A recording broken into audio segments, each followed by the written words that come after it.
You have your dial set on episode 143 of the Knitting the Stash Fiber and Yarn podcast. That's pretty enthusiastic. I appreciate that. This episode features Spencer. Hey. For a little while. We're going to talk about future potential all over the place. So he has asked for a new sweater. It's like a theme. Yeah. He has asked for a new sweater, and the yarn arrived from New Zealand, packed into about this much space. So we're going to talk about his little future sweater, maybe. It hasn't been knitted yet. We're going to talk about tree planting, which is all about hope for the future. That made me so tired. We've been doing that for like the last 3 weeks. We plant a lot of trees. Yes. And we've got just a general discussion about like future potential for like stashes. Because stashes pretty much, we were talking about this the other day, like our stashes are pretty much, they're just about future potential oftentimes. Okay. Like the things that you kind of store That sounds up a little bit like, in hopes that someday you'll make the thing. That sounds fancy. Some of mine is just like piles of junk. But we'll pretend it's a little bit. I have piles of stuff too. And then you're going to talk about the monsters you knitted. Monsters? They're little cute dollies. Yeah, I finished Solveig, so we got to talk about really Solveig. Cute. And I might even, when I'm here by myself, I have a couple of books for you all about some kind of like disturbing things about the chemistry or like, you know, dangers of the fashion industry. I'm going to get out of here for that part. Yeah, you're not going to be for that. Okay, cool. Yeah. Businessy stuff, though. I'm supposed to do this at the beginning. Don't you have new stuff on your website? There's also going to be new fiber and new yarn up on the Flock Farm Yarn Shop this week. Leaf Livestock Wool Company. And over there we've been talking, and I have some fiber in my room now. It's getting photographed today. It'll be up on the website. So you usually don't have fiber? You just don't usually have fiber. So you normally have yarn. This is the first fiber we're going to have in the shop, and I know a lot of you have asked if we're going to do fiber, so we're going to do fiber. I have roving and top, a couple different blends, and it's really beautiful. What's the name of your website? You're so... knittingthestash.com. knittingthestash.com. I always forget to do that. It's the Flock Farm Yarn Shop. If someone were to want to find you on the internet. I know. Okay. And if you want to be the first to know about the new fiber and any special deals, I haven't sent a newsletter in a while, so you might want to get on the newsletter. Join the newsletter. So you can join the newsletter over on the website. If you can't do that for some reason, you can always email me at knittingthestash@gmail.com. I'll get you on the list, and then you'll be the first to know about the fiber updates and any other new updates and coupons and all that kind of fun stuff as we go into spring and summer. Coupons. We like coupons. And yeah, the other businesses, it's the last call. This is like your last week. If you're participating in the Flock Farm Yarn Cal, where you're knitting things from yarn from the shop, there's a thread over on Ravelry where I'll be going to look for finished objects, and I'll pick randomly somebody who will win a $50 gift card to the shop, and probably do one other yarn prize for somebody, because I've seen so many beautiful things coming out of this Cal. I'm really excited. So get over there, put your finished objects, and that way you can be entered to win those prizes for the Cal. So about this Cal business. Yes. K-A-L. Knit along. Yeah. It's kind of so it's not right. It's not K-A? No. And it's not K-A-L-G? Like no. It's very bizarre. I've often thought that. Knit a log. Knit a log. Knit a log. Knit a log. Maybe we should do that as a We're going to do a knit a log. Everybody knits a Christmas Yule log. It just makes sense. There's a lot of abbreviations and stuff that work that way. Yeah. Did you know about crochet alongs? They're C-A-Ls. Crochet. Along. I like it. So it's the knit along, it's crochet. Yeah, all right. Now you know, getting into the lingo here. No, I knew about that. No, all right, sure. I've done some... Wait, did you say it the same? Wait, it's Cal not the same? Cal. I was going to try to say something different. No, Cal and Cal. Cal and Cal. That's it. Cal. So you could only see it, like if someone, types out like a thing. It's not for spoken conversation. Oh, okay. Yes, exactly. It's not an oral tradition. So yes. All right. Okay, so trees. Okay, check it out. So we do this every year, kind of, pretty much. Get a bunch of trees and plant them. And we get them from like the Soil and Water District. So they're like rootstock, and they're meant to, work in the area that we live in. You might have a program like this where you live, which is kind of cool. And they do like native grasses and plants and all kinds of different things. We got this like stretch of land that was previously just kind of like agribusiness. Cornfield. And we're trying to get it to be a little more funkified. So I think the first time we planted 100 trees. You did, because I was not here able to do it, and you planted the first. Oh, okay. Evergreens. I thought you did some of them, or maybe that was the next year. Yeah. Anyway. But it seemed like 100 trees, Yeah. got out there with a shovel. A wheelbarrow. We were whole thing. Yeah. And then I think maybe a few years later we did a couple hundred. And we kind of couldn't finish all of them. There were just too many. We were like, we didn't know what we were doing. Yeah, a bunch died. We couldn't water them all. We did all those birches and stuff. Oh, and that year, that was... It was like Armageddon. We don't have the best track record. I think I've mentioned on here, I'm not really a gardener, and any kind of plants that I touch... The trees... It's been okay. Tend to be a little better luck with pines and stuff. Yeah. So this year, we kind of went large. Well, we kind of both had a different plan. So, like, I was, like, thinking soil and water, and I was like, we need trees along the property line, we need trees.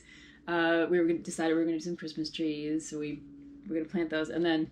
Unbeknownst to me, Spencer was like, we're also putting in a chestnut tree orchard. I thought we'd do a chestnut tree orchard just like at the same time.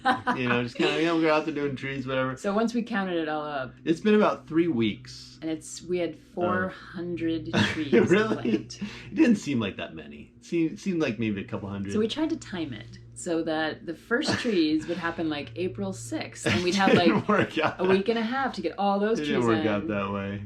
But we also had to put a fence in the meantime. It's been awesome. Back-breaking labor. Pretty much morning till night. Yeah. And then Melissa's got like a job and stuff. I know. So she's been doing that. I've been getting up at like 5 a.m. to work. And then we'll like do a little tree stuff and then I'll come back and work. And then in the afternoon or evening we'll go do My job's a little more flexy-wexy. So I think I've taken a few days off of trees to go cut trees down.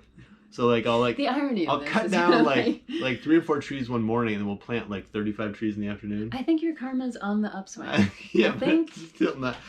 But I'm cutting down mature, like beautiful, big. Some of the trees I've cut down have been dead, so that's okay. Well, that's all right. That's been good. But it is a little sad. Yeah, it's a little bit. Cut them down in the morning, plant them in the afternoon. Plant them in the afternoon. But things are looking good. We're on the finishing. I think we have 90 left. It sounds like a lot. 50 of them have a place. Like they have holes dug. They're ready to go. 40 of them, we're not so sure. In my mind, we got maybe 10 to go. Like we're almost done. Mm-hmm. It's been interesting because there's been thistle in this field. And I've been down like on the ground level. So like... There's been a lot of bloodletting. Put my knees down. There's been bleeding. Get in there and like pull the dirt around the tree. It's like, ow, ow, ow. Yeah. Like thistle everywhere. Just... It's been, painful. But the future potential of these trees is so awesome. You put trees in the ground, they're all little, you nurture them, put them in just right, and, watch them grow. Chestnuts. And water them. Yeah, and we're hopeful we've gotten some questions about the chestnuts. Because people have asked. Like, why are you planting chestnuts? Aren't they gone? Aren't they bladed out? Like everything. So Spencer's done some research. That was awesome. I looked on the interwebs for maybe a couple hours. And decided. Found some hypey. We are going to bring the chestnut back. Yes, we're bringing it back. Yeah. So these are like these hybrid versions, supposedly. A little more resilient or whatever. Yeah. And I just kind of got some that are a little more keen on this area or whatever. Yeah. So we have like 5 varieties out there. So now, this is an important question. Melissa, have you ever eaten a chestnut? No. Spencer? I'm thinking maybe I had some chestnut soup at some point. Anyway, we're getting... I had the soup. We've eaten chestnuts. We're getting into the chestnut business, but in like 20 years. 15 years when the trees are mature. And I'm dead. And we're dead. So... I'm dying before you. Oh God, no, that would be horrible. Don't do that. All right, so future potential of tree planting. For our children, apparently. Grandchildren. Yeah. The grandchildren will be out there harvesting the chestnuts. Maybe, yeah. Now, when I was a kid, I had a horse chestnut tree. And I loved... Delicious? No, you do not eat the horse chestnuts. But they're really fun, like to pry them out of their little spiky shells. Chestnuts are great trees. They're like these really smooth... You could put one in your pocket and just kind of like walk around with it all day. It's really fun. That's quite a little insight into your youth. My own like... The rest of us were doing very different things. I would also try to feed them to the squirrels. It was not not productive. Well, we can get back to that pretty soon. Yeah. Our chestnut trees are like yay tall right now, so. Apparently they produce in year 5 or something like that. They start producing. So I'm ready. 5 years from now. We'll get back to you on episode 563 of the Chestnut podcast. We'll let you know. Yeah. So that's one future potential we've been working on, and we've been dying. Like that's one of the reasons the podcast didn't get done last weekend or the weekend before. It's been mildly rough. We haven't automated the whole process. It's been a lot of hand digging. I did some research, and I found out that there's like machines for this stuff. Like if you're gonna plant a Christmas tree farm, there's like a machine, so much better to do and by you just hand. sit on it, and then like it does the thing, and you just pop the trees in the ground. So much better to get the feel for it. We're doing it all by hand. 2 people, 15 acres. We did use a tractor for some of it. For augering some.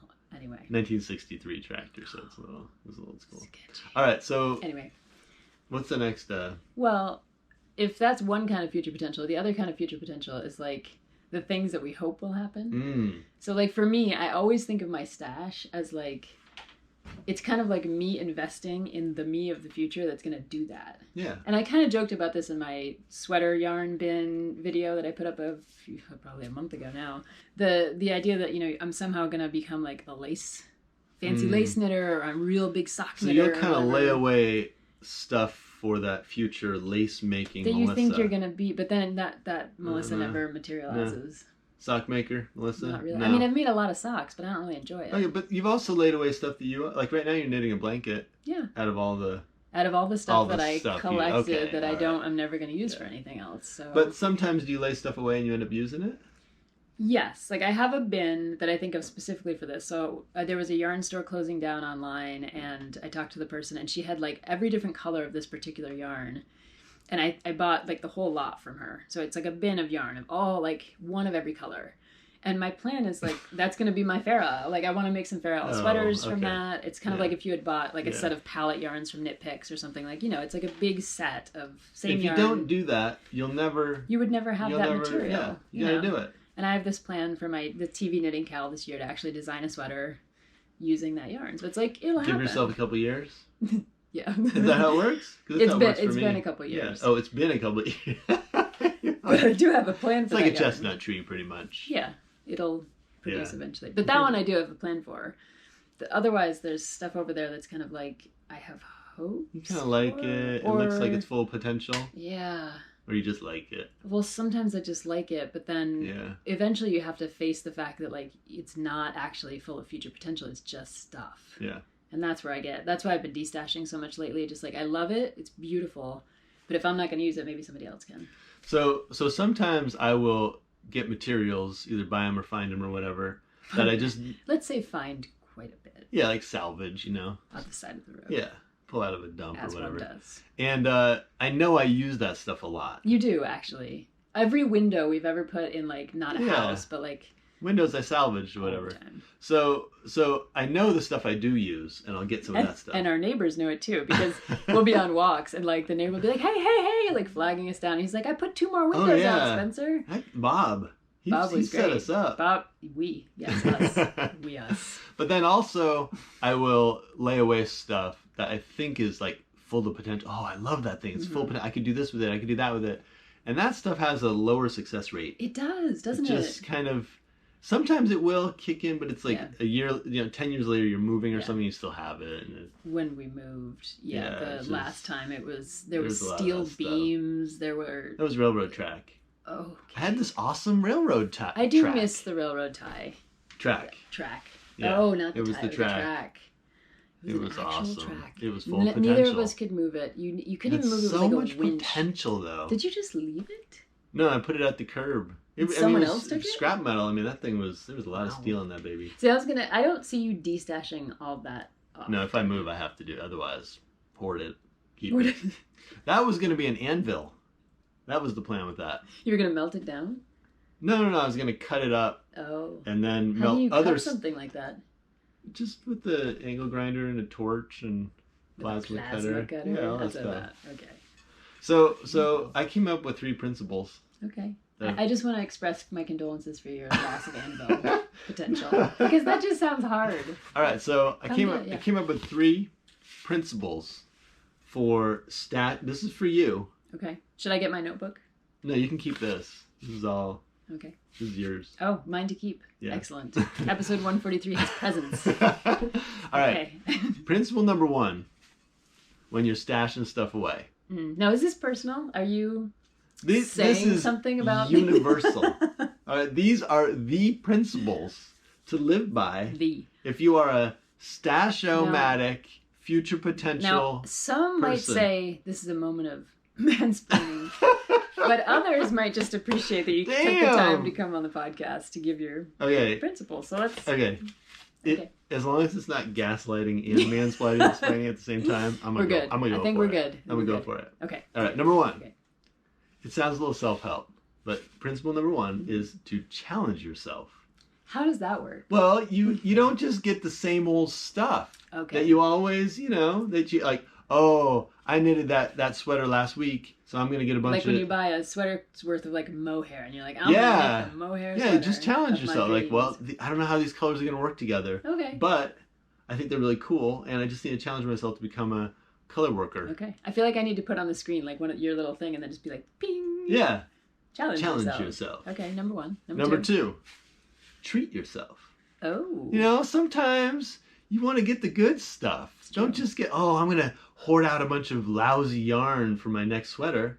Like, you get yourself... Who does that? You get yourself Wait, let's go back to the whole, like, I'm going to hoard a lot of lousy yarn for the next sweater. Well, that's what I do. Like, I'll get a bunch of, like, I have piles of crooked wood and stuff. I'm like, I'm saving that for the next thing. So we're really just speaking about... Principle number 2, treat yourself. Get yourself some good stuff.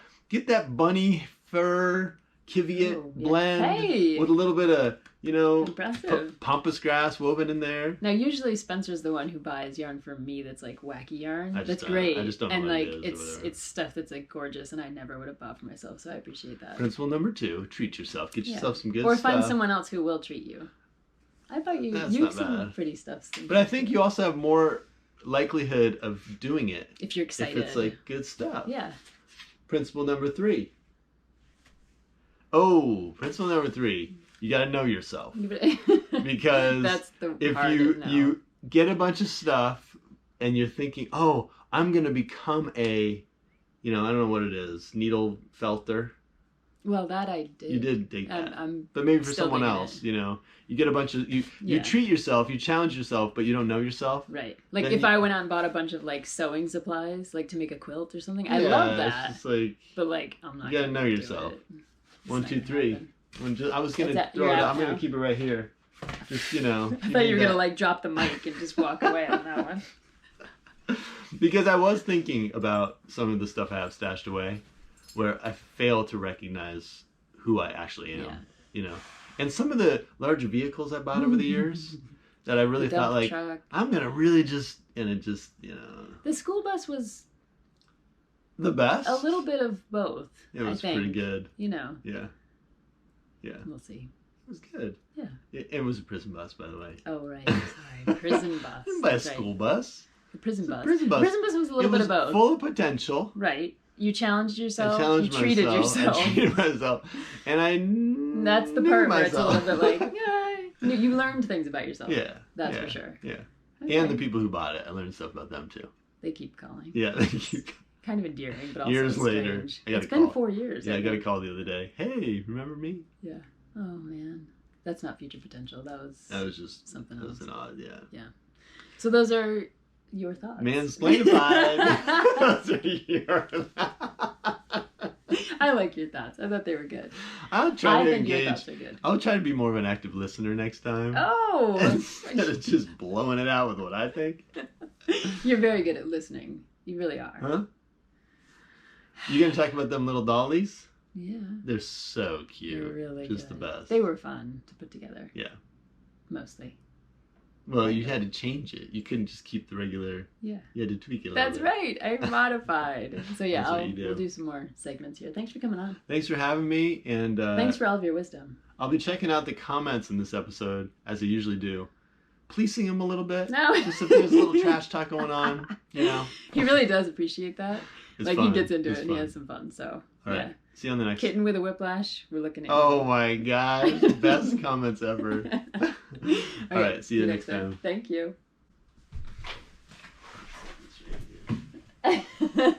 All right, Spencer has gone off to his own barn with his own stash, so it's just us now. Though I've left his principles here just for us in case we need them to refer. You know, we need to refer to them just to make sure that they're seared in our brains.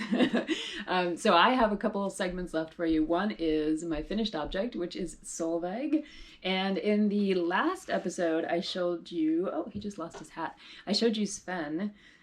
These are both dolls that were designed by Carol Anderson way back in the 80s, I believe, and Susan B. Anderson of Barrett Wool put together kits. So this is Sven, and I talked about him on the last episode, including his colorwork hat and his beard and everything else.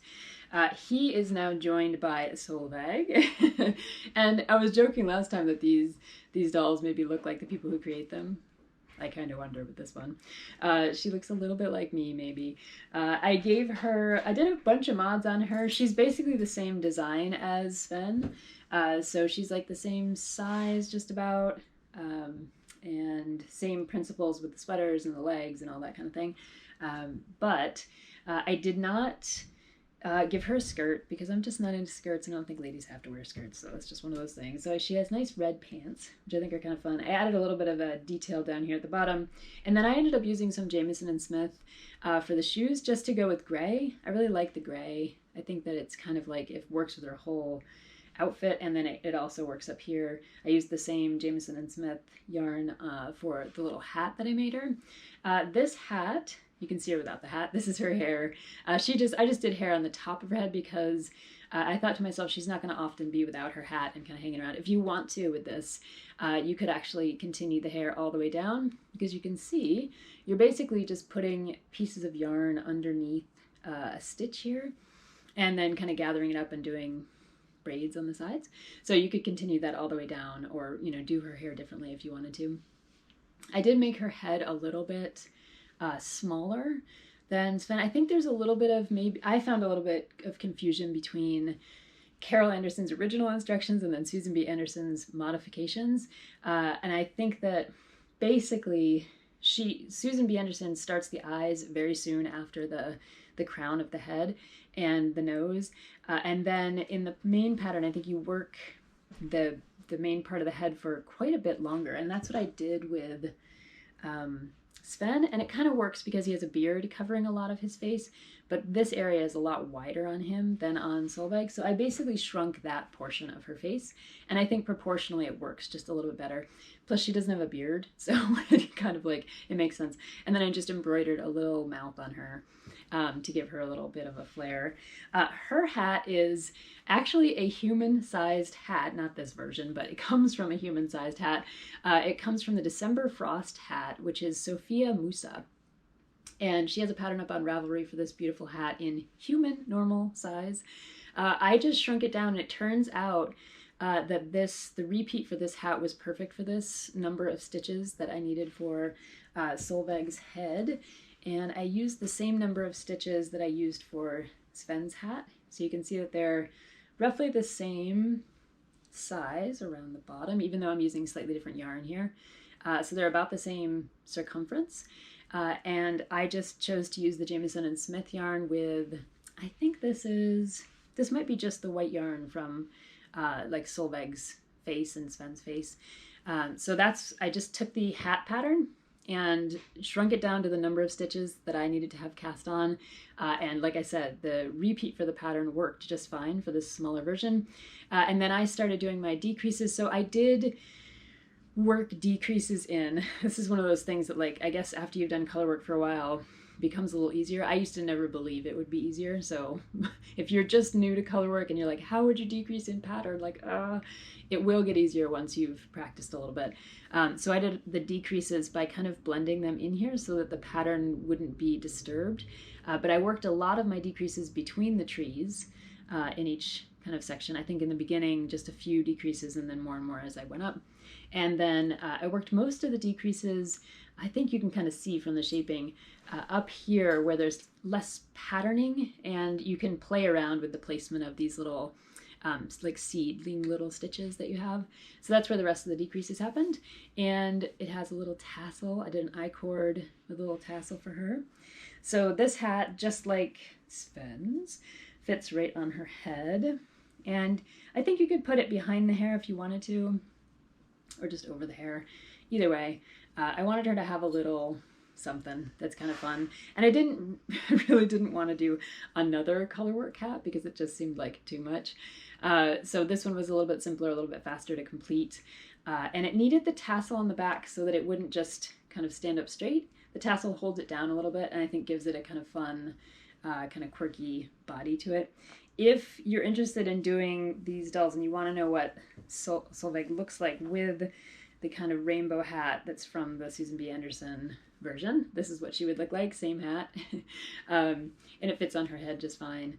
It's really pretty cute if you wanted to go that route and make two that match. So that's it. So we've got Sven and Solveig now. And like Spencer said, they're going to go somewhere on display because they're really quite adorable.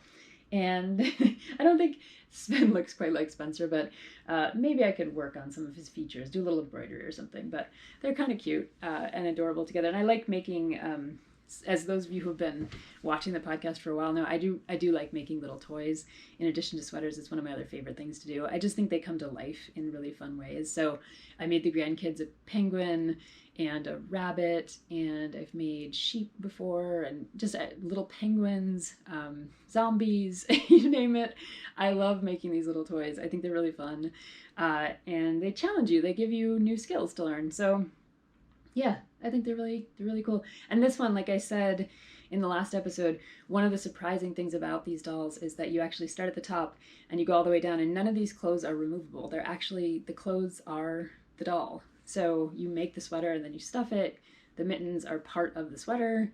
The pants are picked up here, and it's all connected and it's all one piece. So there's not any seaming that happens with these toys. So it's like particularly easy to finish them off.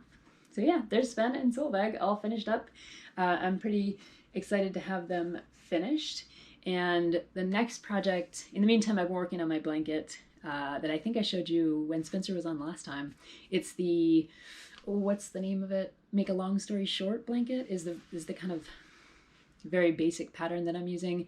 I changed a lot of it to change the corners and the way I was changing the yarn up. And anyway, but it's been a really fun project because, as you can imagine, with the end of the semester and the tree planting and everything else going on, it's been a little bit too wild. Like, we've been so tired and there's so much going on that it's been kind of difficult to come home at night and want to do any other mental exercises. So I'll just pick up that blanket. I'm actually almost done. I'm finished with the long kind of rectangular portion, and now I'm working on the bias to kind of and now I'm working to bring the final kind of triangle together at the top. So I've turned the last corner, and I think it's not going to be that much longer before it's finished. So we'll just have to see. At this point, I think the square footage that I'm looking at is probably the size of a large triangular shawl in fingering weight yarn that I'm holding double. So it shouldn't take too much longer. And it has cleaned out my stash of so many odds and ends, little bits of scrappy stuff, and full skeins of yarn. I've actually wound up a bunch of different skeins of superwash yarn and incorporated them one way or another, breaking them up or blending them with something else, like holding them double with something else. So it's been a good project. Keeping me busy, easy to do while I'm on a Zoom call or at night when I'm really tired. So that has been the main project. And like I said when Spencer was on, the next sweater project is a sweater for him, and it's the Byron sweater by Natasha Hornby. And there was one version that we both loved, but it was going to be knit in wool held double with alpaca, which is just going to be too hot for him. He cannot wear hot sweaters, and if the minute you hold alpaca with something, just like with mohair, it's just going to be super hot. So I was for a long time looking for a cotton wool blend that might work. Couldn't quite find the right colors, so we finally settled on just a plain wool sweater. And it was really nice. One of the project pages for the sweater, someone had knit his sweater, the sweater that we liked, in a really cool blue color. And so I looked up what yarn that person had used, and they used some yarn from New Zealand. I was like, oh, this could be fun. You know, I like yarns from all over the place. So I ordered a sweater quantity of yarn for him from New Zealand. The shipping actually wasn't too bad. In part because the yarn cost was pretty low. I think they just have so many sheep, and yarn is actually less expensive, that I think I got the sweater quantity of yarn for about $80, and the shipping was maybe $30. So that seemed really reasonable to me. for a sweater for Spencer, because, you know, men's sweaters are generally bigger, more square inches of fabric, you know, things like that. The yarn arrived. It's like this. It came in this little DHL box, and I picked it up from the package thing outside, and I looked at Spencer and I said, it's hard to believe that all of your sweater yarn is actually in that box. Like, I don't actually know that this is like all of your yarn here. Like, this just seems crazy. So I opened it up, and of course, to save on shipping, all of the yarn is like, has the air removed, right? I mean, look at this. Isn't that great? I've seen this once or twice before, never to this extreme. And this is from Skeins in New Zealand. And so this is actually a sweater quantity of yarn for Spencer. Like, it is correct. It's like all the yardage that will be needed. But I love the idea that his sweater is like, what, like 3 inches by 10 inches or something? It's kind of amazing. So yeah, I need to break this out of its prison and start swatching with it. I got the Southlander 5-ply Sport from them, and once I open this on a later episode, I'll talk all about the yarn. It looks like it's going to be great. New Zealand yarn tends to be beautiful yarn. This is the Southland 5-ply Sport from Skeins, and they actually make it themselves. Like, this is their own Skeins yarn. It's not like some other brand. So I'm pretty excited to try it. So there's a little future potential there for Spencer's sweater. And I haven't knit a sweater in probably maybe a month and a half or something like that. So I'm pretty excited to get back to it now. I've had as we talk about in our Zoom session on Saturday, I've had a palette cleanser, I've done my blanket, I've done my Sven and Solveig kits, and I'm ready to get back to a sweater, especially not one for me, but one for Spencer, which will be kind of fun. So yeah, I'm looking forward to that. All right, in the last segment of the cast today, I wanted to share with you a couple of books that might be of interest to all of you out there in podcast land. I've been doing research for a new book, really enjoying it. It's been pretty all-consuming in a lot of ways.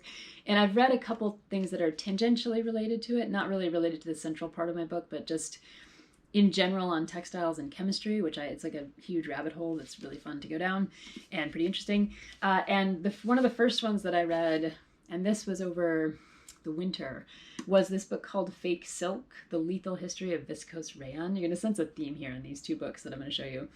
So this one is by Paul David Blank, and it goes through, I think I'm almost finished with it now. I think I had like one chapter left when I set it down. Yeah, I'm just on the last chapter at this point. The rest of the book is all notes. You know, it's one of those academic ebooks. So the last little bit here is all notes and footnotes and index and everything. So Paul Blank is a doctor, and he got interested in this, you know, particular processing that was happening with rayon, viscose rayon, which it was marketed as fake silk back in the 19th century. And this story is all about the ways that the fumes and the manufacturing process for viscose rayon is actually really hazardous, and people would go like insane. They would go blind. They would jump from like the 5th story of buildings. I mean, there was really like some wild things that happened. It was partially because they were breathing the fumes and couldn't think straight, and it's just really it's a pretty horrible history in a lot of ways, but also really fascinating. And it makes you think about the ways that some of the manufacturing processes that go into things that we take for granted, like fiber or fabric, can have this kind of background that we're not always privy to. And then I went down another rabbit hole because Kate Davies, in one of her recent newsletters, was talking about the arsenic that was used in green dyes early on. And I read all of her blog posts, and then I looked at some of her sources, and one of her sources was this book called Fashion Victims, which is a kind of like a coffee table book. I mean, it's full of really like beautiful illustrations, photographs, but also some kind of horrendous looking, you know, information about some of the creepy things that have happened with textiles over the years. So you can see it's a really fascinating book to look at because it does have a lot of text but a lot of pictures as well. This one I haven't been able to read yet fully, but I wanted to tell you just because it's along the same lines as the Fake Silk book, and we have the Kate Davies connection. I thought you might be interested. So You have chapters on germ warfare and dress, mercury, arsenic, dangerous dyes, and then entangled and strangled about, like scarves and things getting caught in machines, inflammatory fabrics, so combustible crinolines, things like that. And then she also covers artificial silk in here, which I'm curious to see if her treatment is similar to Paul Blanc's treatment. And yeah, so just this idea that fashion could actually be dangerous and it has a past, and a lot of that has to do with the chemistry of it and the processing and manufacturing, the technologies that are used. So it's kind of right up my alley. I've been waiting until the end of the semester to pull this out. It's been in my pile to read books, and I'm really, really excited about it. And I thought I would just share with you because it's just one of those books that I think once I pick it up, I'm not going to be able to put it down. And if anybody else is interested in reading it, I'd love to know your thoughts on this, or if you have read it, I'd love to know what you think about it in the comments. So yeah, there you go. That's your book recommendation / review for the end of the podcast. So I hope you had fun hanging out with me and Spencer on the podcast today, talking about finished objects, textile history, future potential, all the good stuff out there. I look forward to hopefully finishing this tree planting and being back in the studio a little bit more often this spring and summer, and I'll catch up with all of you whenever I can next, hopefully in a couple of weeks. Take care. Bye-bye.